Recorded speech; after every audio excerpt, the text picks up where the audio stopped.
Hello, time travelers. I'm King Link, and this is my review of Minit. That is Minit, for those of you who did not see the title of the YouTube video. Sometimes I miss it too, no judgment. So this is now part of the Humble Monthly Bundle for April 2019. It was actually a late addition to the lineup, but I've decided to cover it for two important reasons. First off, I've had the time, and second off, this is actually a game that I've been paying a lot of attention to, seeing a few people play it, and I've actually wanted to take a look at it. The fact is, Manette looks pretty interesting. It definitely has a lot of flavors from Legend of Zelda Link's Awakening. I actually heard another YouTuber, Joseph Anderson, who you should check out, mention that the first track in the game is Manette's Awakening. Clearly, there's a lot in this game that's based on Legend of Zelda Link's Awakening, and obviously, as a Zelda fan, I'm interested in that. Though, when I look at the game, it does look good. The graphics are a bit simple, but the areas are well designed. Manette looks good, and you can always tell what's going on. There's actually a point where you have to find an item, and I kept thinking it was a piece of the background.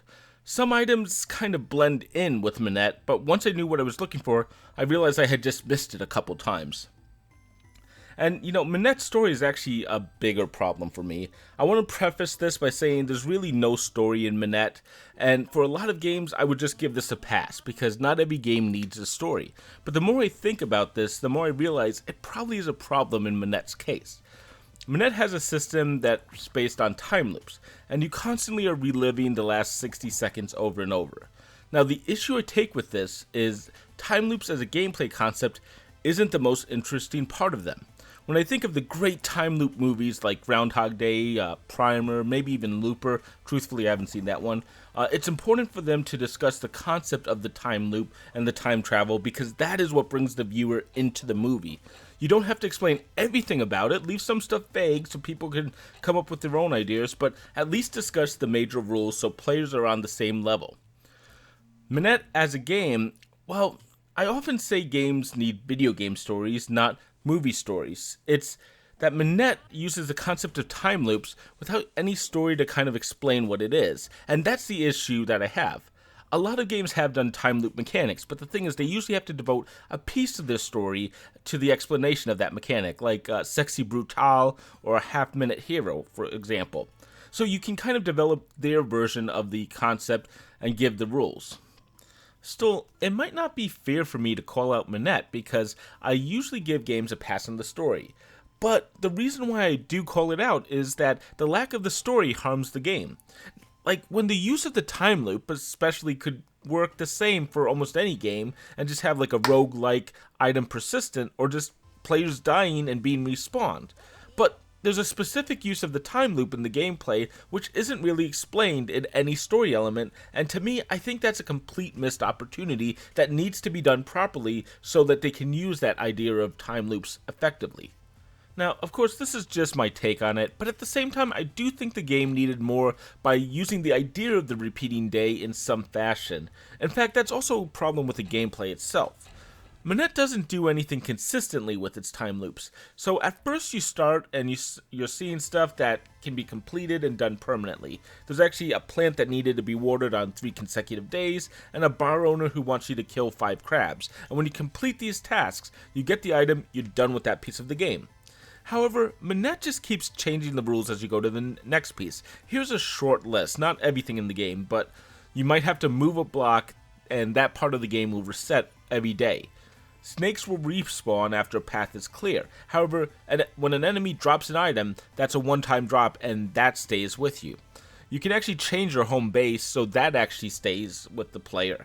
You can earn some equipment that stays with you, but then you go and kill some enemies that block a path, and when you kill them, that path is open to you, but it resets every time you die or reset the day. And of course, later on, there's another bridge that, once built, stays around permanently. If all of this does sound inconsistent, that's the exact point I'm making on Manette. It never really solidifies its rules for time loops, and it wants to try everything that it can, at least once. And it becomes an issue. Now, there's also no randomness in Manette, so you're on almost a direct path for almost all the game until, like, the final area, so where the game kind of flings open the doors and gives you the ability to pretty much go everywhere after solving a rather large puzzle.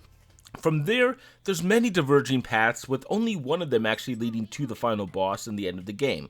But the other paths do feel equally important. There's actually, after I finished the game, I tried 2 or 3 different paths where I was like, why wasn't this a major part of the game? The 60-second timer for the time loop is actually also pretty short, but actually other games have done less, like Half Minute Hero.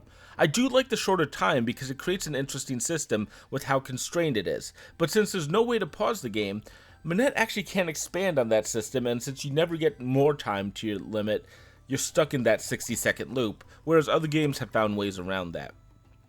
But Manette's pretty linear, and there's nothing too unreasonable in the initial run with the size and scope of the game. Now, there are a couple of minor tricks, such as there's running shoes that make you go faster, that helps you reach one item, but almost everything else is a one-off as well. You know, most of the game is actually about collecting as many items as you can to help out, or just trying to collect everything in the game. Almost every item in Manette is actually a mini puzzle in it, and these are just small pieces, but they're really good when they're around. Now, the downside, though, is the number of areas, which is 2 to the 7th for my fellow math nerds, as well as the number of items is not really a lot. I was able to beat Manette the first time in about 80 minutes. Speedrunners would probably be able to play this game for a longer time to get their time down to under 10 minutes per run. I believe the world record is about 7 minutes right now. But the average player, you're going to be looking at maybe 1 or 2 hours for your first run, probably closer to 1 hour, let's be honest. And if you want to tackle New Game Plus, you know, there's not much more there. I actually was almost all the way through it, and it will probably take you maybe about the same time, even less, I've heard. And even though the opening area changes, the New Game Plus is almost exactly the same in a lot of ways, just a few things change there. Now, you're probably looking at the same time for both modes. You know, we're talking about maybe 4 or 5 hours.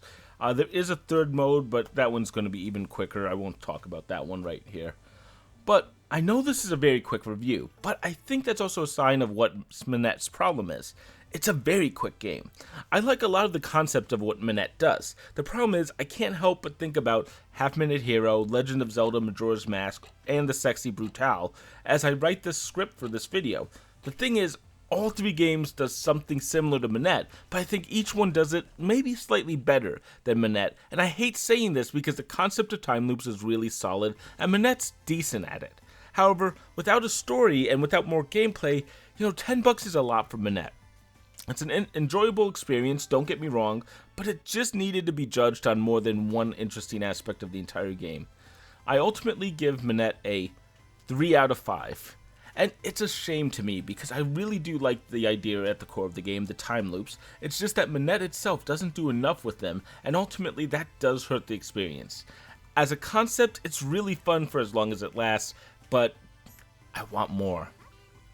That's it from Manette. And once again, I will say I will be back tomorrow with the Humble Monthly Bundle recap for April 2019. This time I mean it, unless they release something else. After that, we'll be on to Watch Dogs 2, which is sadly not a game about dog sitting with your friends, and man, I kind of want that game now. If you've enjoyed this review or are looking forward to that one, consider subscribing, and as always, I'll be here giving my honest opinions of everything I play. All I ask is that like, comment, or subscription in return, and I can't believe I'm doing this. Smash that subscription button, guys. Never again. Until next time, I'm King Link, and thank you for watching.